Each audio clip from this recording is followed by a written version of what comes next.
In celebration of Persona 5's 1.8 million units shipped, for all Persona 5 fans, let's hear it for your favorite character, Mara! I'm gonna corrupt you until you're all wet and messy, but I'm not strong enough yet. But in the name of the Demon King Mara, I vow that I will appear again, fully erect. Oh! Oh!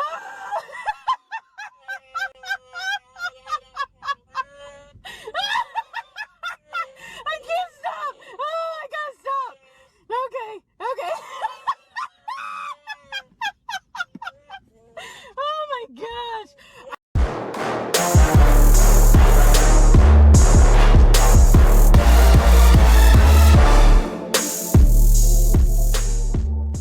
I would like to know if, the whole environment is going to be completely destructible, correct? So that is our competitive multiplayer experience. In the campaign experience, you're there to save the city. In our competitive multiplayer, you're there to wreck it. And that's kind of how we ended up dividing it. There's quite a bit of prop-based destruction. You're throwing cars and they're exploding, and you're creating all that kind of chaos in the campaign experience. But all of those 100% destructible environments, that's our competitive multiplayer experience. We're going to be showing a lot more of that soon.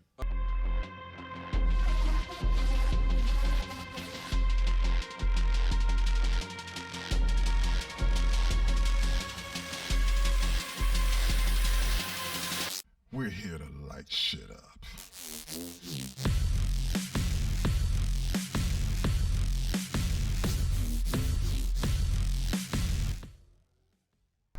What's happening, YouTube? It's KMega405 live from the 454. I'm just your regular gamer talking to the intelligent gamers. Now, as you've seen, the panel that was at Comic-Con, these were guys that made the game, wrote the story for the game, and they were talking about it, and they were talking to a fan that asked a question about the environments and were they destructible.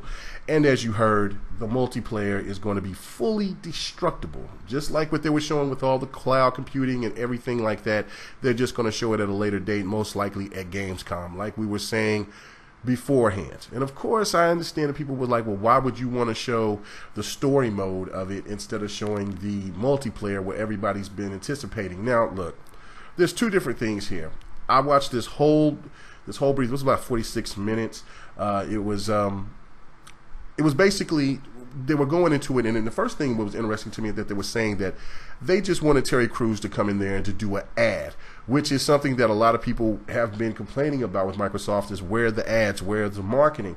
And they were coming out there to do the marketing situation, and then the lady Nicole that you didn't get the chance to see her, but she enticed Terry Crews to be the main protagonist of this game.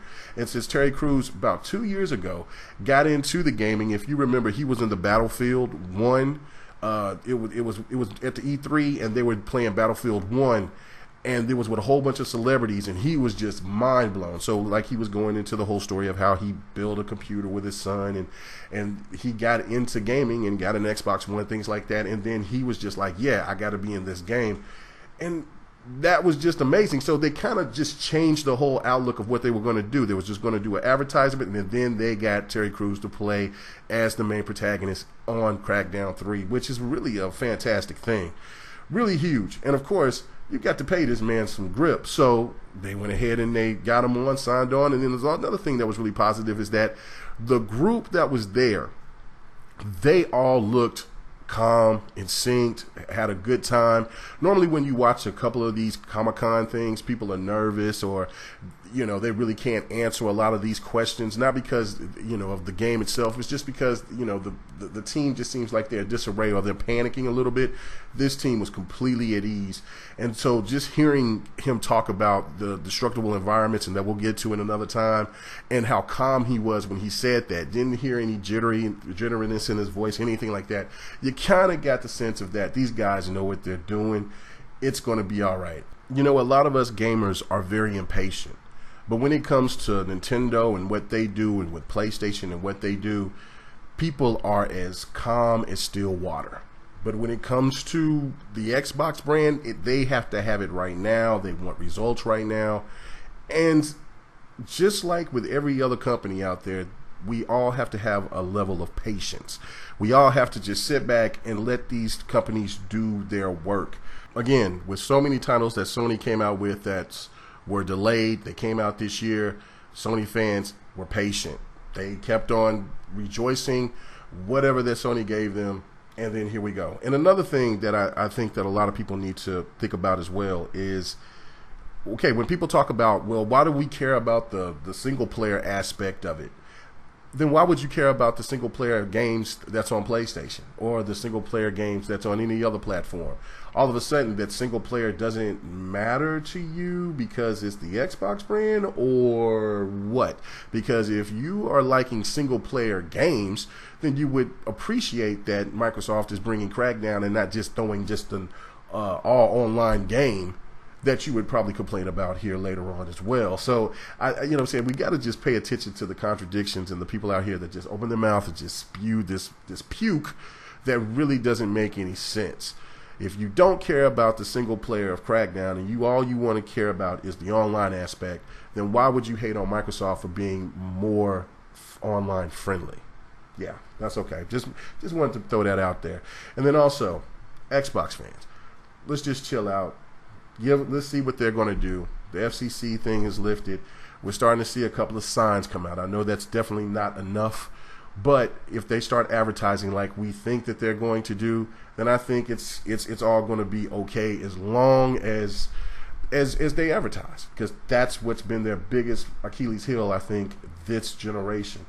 And another thing is, again, like I said in the last video, people that want to be constructive about their criticism about Microsoft or PlayStation or any other platform, let them be constructive with their opinion. You know, even if you like it or you don't, you should respect the fact that they still have love for it, especially if they own that console. If they don't like it like that, then they don't like it like that. That's just the one thing I think people need to really understand. And then lastly, I was saying something about in my last video about Ninja Blade, and I said that it was from Ninja Theory, and somebody corrected me in the comment section, and they told me that it was From Software. So I apologize for that. Good looking out.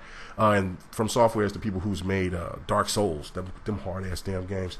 But I am excited for Crackdown 3. It looks like a super duper insane Saints Row, so I'm very excited for it. Hey, don't forget to sub to the channel and check out GRG tomorrow. We are out.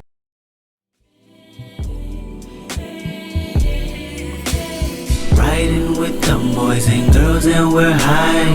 All we want to do is have a good time. Young, wild and reckless is how we live life.